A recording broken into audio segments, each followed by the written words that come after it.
বন্ধুরা, কেমন আছে সবাই? আশা করি সবাই ভালো আছে। আমি খুব ভালো আছি। তো আজকে করবো ঢ্যাঁড়স চচ্চড়ি। তো ঢ্যাঁড়সটাকে আমি এমন করে ছোটো ছোটো করে কেটে নিয়েছি।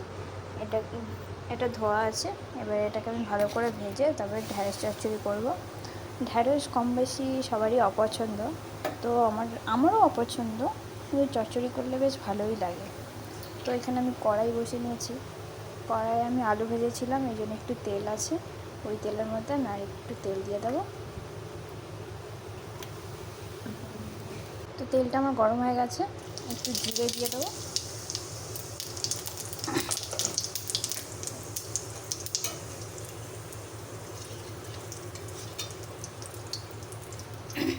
এবার ঢ্যাঁড়সগুলো দিয়ে দেবো।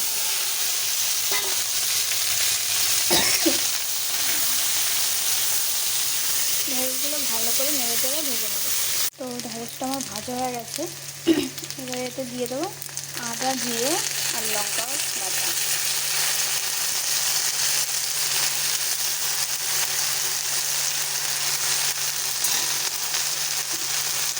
এবার দিয়ে দেবো পরিমাণ মতো হলুদ, পরিমাণ মতো নুন।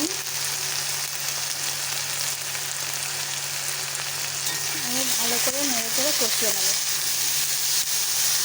ঢ্যাঁড়সটা আমার ভালো করে কষানো হয়ে গেছে। এবার আমি একটু দিয়ে দেবো পরিমাণ মতো জল।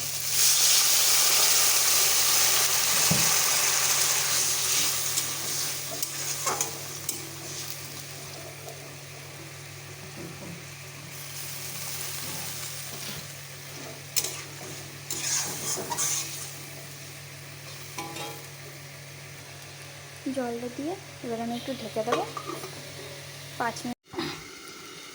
তো বন্ধুরা, ঢ্যাঁড়স চচ্চড়ি আমার রেডি। এবারে নামিয়ে নেব।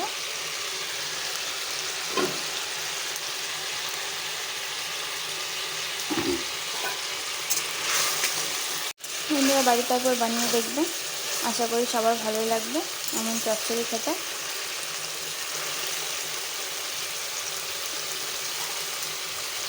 ভিডিওটি ভালো লাগলে like, comment, share and subscribe করে আমার পাশে থাকবেন।